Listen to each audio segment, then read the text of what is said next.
नमस्कार, मैं रुमान हाशमी। न्यूज़ अनमास में आपका स्वागत है। आज बात भारत से भागे हुए सोना व्यापारी मेहुल चोकसी की। मेहुल चोकसी का मामला पिछले कई दिनों से खबरों की सुर्खियां बनी हुई है। भारतीय बैंक से 13,000 करोड़ का गबन कर देश छोड़कर भागने वाला मेहुल चोकसी जिस तरह से एक छोटे से कैरेबियन देश डोमिनिका में गिरफ्तार हुआ, वो किसी जासूसी नॉवेल की कहानी मालूम होती है। पिछले गुरुवार को विदेश मंत्रालय ने पहली बार आधिकारिक बयान जारी करते हुए कहा कि भारत मेहुल चोकसी को देश वापस लाने का प्रयास कर रहा है। विदेश विभाग के प्रवक्ता अरिंदम बागची ने कहा कि वो एक बात साफ कर देना चाहते हैं कि भारत वित्तीय भगोड़ों को वापस देश लाने और ये लोग अदालती कानून का सामना करें, इसके प्रति बेहद गंभीर है।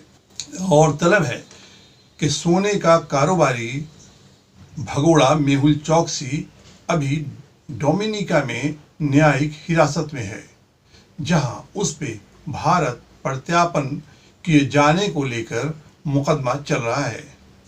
जिस ड्रामाई अंदाज में मेहुल चोकसी एंटीगुआ से गायब होकर डोमिनिका में पुलिस हिरासत में नजर आया, वो एक भारतीय ऑपरेशन लगता है। कम से कम चोकसी की लीगल टीम और उनके परिवार का यही कहना है। एंटीगुआ मीडिया भी अपनी रिपोर्ट में कुछ ऐसा ही खुलासा किया है।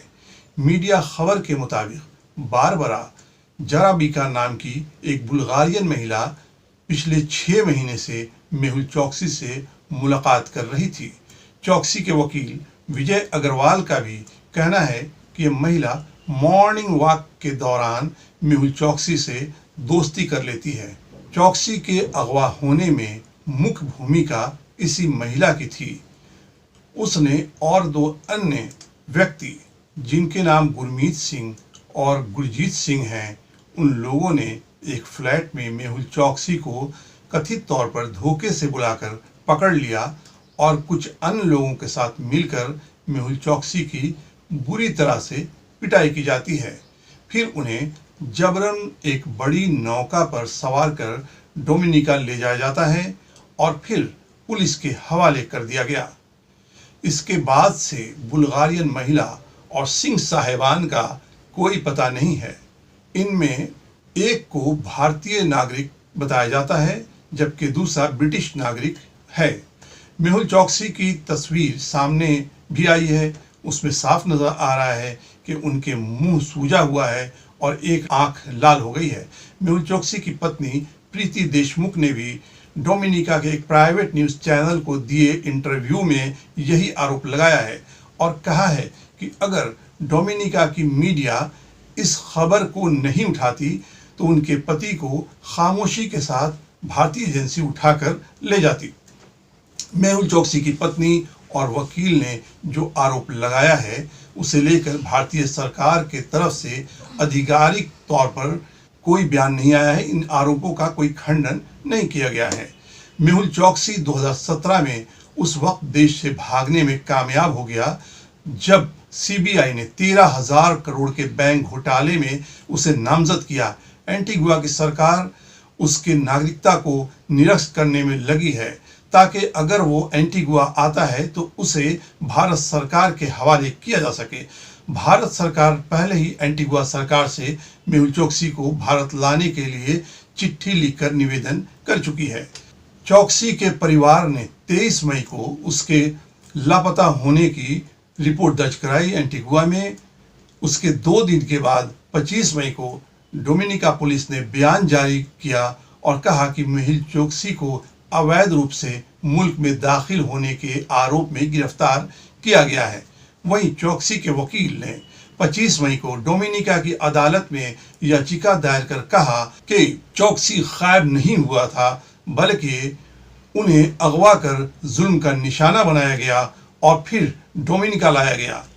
अब इस बीच अदालत ने ये कहते हुए सुनवाई स्थगित कर दी कि अब मामले की अगली सुनवाई 1 जुलाई को होगी।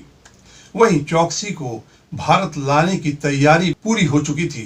Antigua prime minister Gaston brown ने मीडिया इंटरव्यू में बताया कि एक भारतीय विमान डोमिनिका में चौकसी को भारत ले जाने के लिए लैंड कर चुका है। वैसे खबर के मुताबिक ये विमान कतर एयरवेज का था, जो दोहा से भारत आया और फिर भारत से डोमिनिका के लिए प्रवास कर गया। एंटीगुआ के प्राइम मिनिस्टर ने यह भी कहा कि चौकसी अपनी एक महिला मित्र के साथ समय बिताने के लिए डोमिनिका गए थे और अब उनकी सरकार चौकसी को एंटीगुआ में रहने की इजाज़त नहीं देगी। दूसरी तरफ मेहुल चोकसी ने अदालत से अपने बेगुनाह होने की दलील दी है। उन्होंने कहा है कि अपनी मर्जी से वो मुल्क में दाखिल नहीं हुए थे, लिहाजा उन्हें अदालत से बरी कर दिया जाए। अदालत में सुनवाई की अगली तारीख अब इस मामले में 14 जून मुकर्रर की है।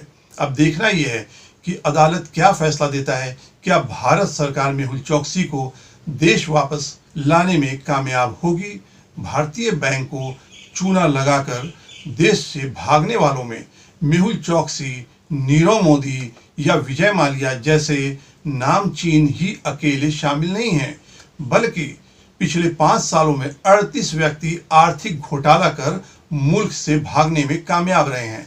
Minister of state for finance Anurag Thakur ने एक सवाल के जवाब में संसद को बताया कि नीरव मोदी और विजय माल्या सहित 38 बैंक डिफॉल्टर्स पिछले 5 सालों में देश छोड़कर भाग गए।